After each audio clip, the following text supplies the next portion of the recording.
Hello दोस्तों, कैसे हैं आप सब। मैं प्रीतम कुमार आप सबों का स्वागत करता हूं आज के वीडियो में। आज का वीडियो जीके क्विज से रिलेटेड है। क्विज ज्योग्राफी के एक इम्पॉर्टेंट टॉपिक भारत के नदियों से संबंधित है। तो आइए क्विज को स्टार्ट करते हैं और पहला क्वेश्चन देखते हैं। तो पहला क्वेश्चन है कि गंगा एवं ब्रह्मपुत्र की संयुक्त जलधारा किस नाम से जानी जाती है। Option A Padma, B Jamuna, C मेघना और डी सांगपो। आपको प्रत्येक प्रश्न पे 5 सेकंड दिया जाएगा। आप उसका उत्तर पहले दे लें, उसके बाद आप मेरा आंसर चेक करें। तो इसका आंसर होगा सी मेघना।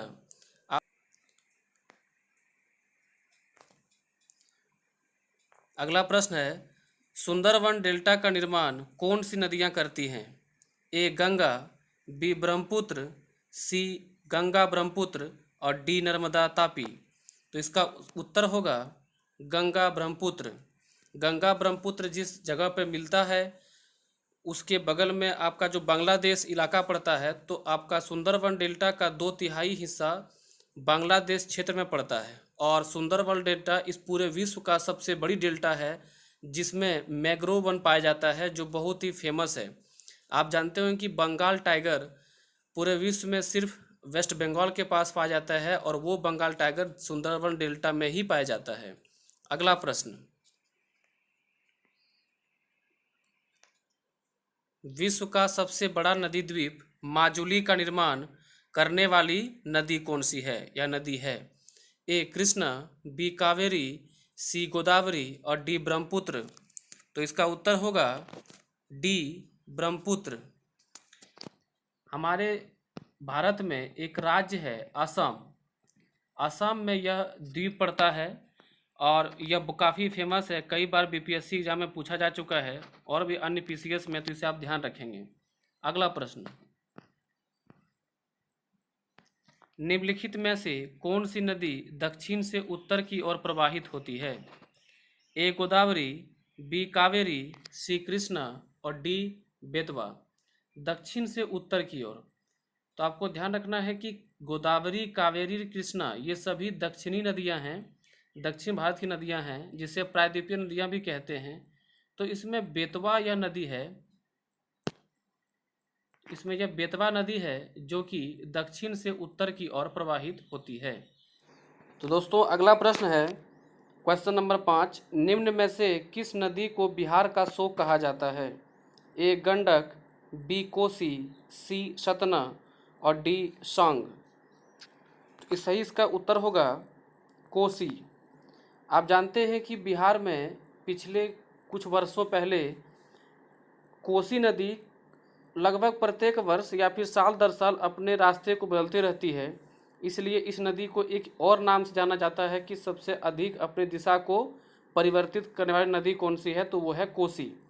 और जिसके कारण कई बार बिहार के उन इलाकों में भी बाढ़ आ जाता है जो इलाका कभी बाढ़ के चपेट में नहीं आना चाहिए, इसलिए इसे बिहार का शोक कहा जाता है। अगला प्रश्न, निम्न में से कौन सी नदी रिफ्ट घाटी से होकर गुजरती है।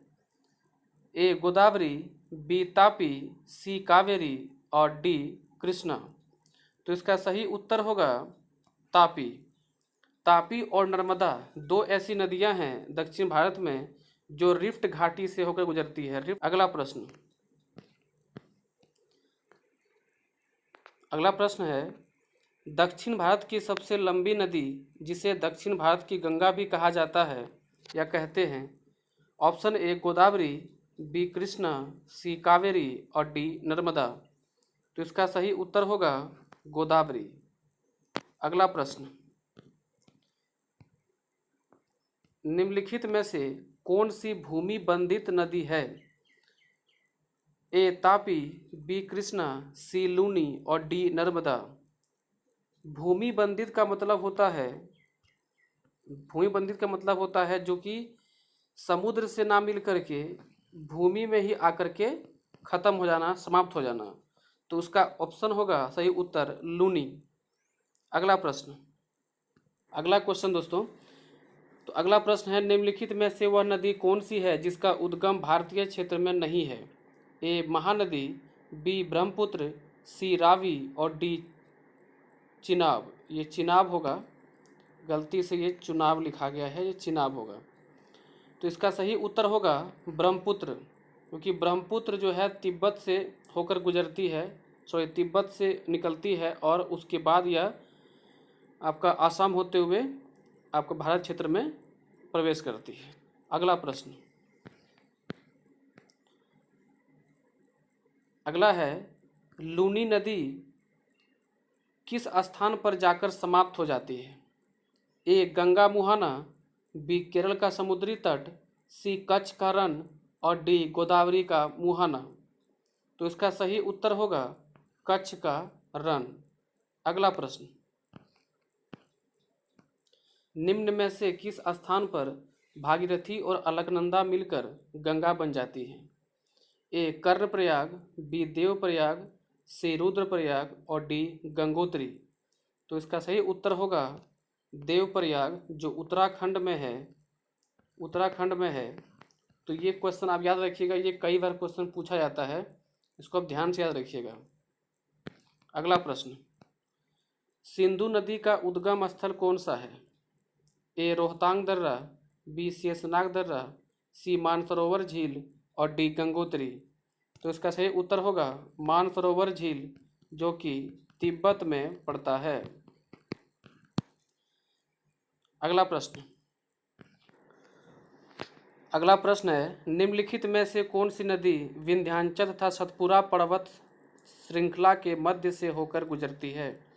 ए नर्मदा, बी ताप्ती, सी गंडक और डी गोदावरी। तो इसका सही उत्तर होगा ए नर्मदा। अगला प्रश्न, निम्नलिखित में से कौन सी नदी अरब सागर में गिरती है? ए गोदावरी, बी महासागर, सी माही और डी कृष्णा। तो ध्यान रखिएगा कि गोदावरी, महानदी, कृष्णा, ये तीनों नदियां जो हैं ये तीनों गिरती हैं इधर आपका पश्चिम की ओर, पूरब की ओर बंगाल की खाड़ी में। सिर्फ माही नदी जो है ये गिरता जाकर के अरब सागर में गिरता है। अगला प्रश्न, अमरकंटक में कौन सी नदी का उद्गम होता है? ए दामोदर, बी महानदी, सी नर्मदा और डी ताप्ती। तो इसका उत्तर होगा सी नर्मदा। अगला प्रश्न, निम्नलिखित में से किस नदी का उद्गम स्थल भारत में नहीं है?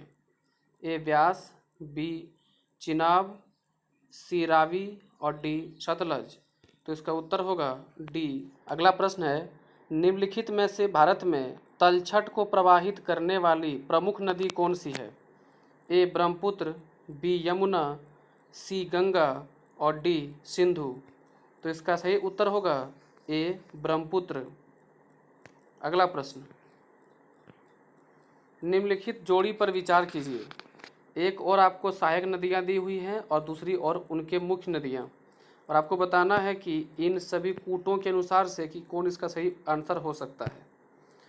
तो चंबल का दिया है नर्मदा, सोन का यमुना और 3 मानस का ब्रह्मपुत्र। तो अब ध्यान रखिएगा चंबल जो है ये चंबल नदी सहायक होती है यमुना का, और सोन नदी होता है गंगा का, और मानस ब्रह्मपुत्रा का ये सही है। तो इसका सही उत्तर होगा केवल 3, क्योंकि आपका जो दिया गया सवाल है 3 मानस का ब्रह्मपुत्र, केवल यही मिलान सही है। तो इसका उत्तर केवल 3 होगा। अगला प्रश्न है जम्मू कश्मीर की राजधानी श्रीनगर किस नदी के तट पर स्थित है? ए चिनाब, बी रावी, सी व्यास और डी झेलम। तो इसका उत्तर होगा डी झेलम। अगला प्रश्न, निम्नलिखित में से सरयू नदी के किनारे कौन सा शहर स्थित है?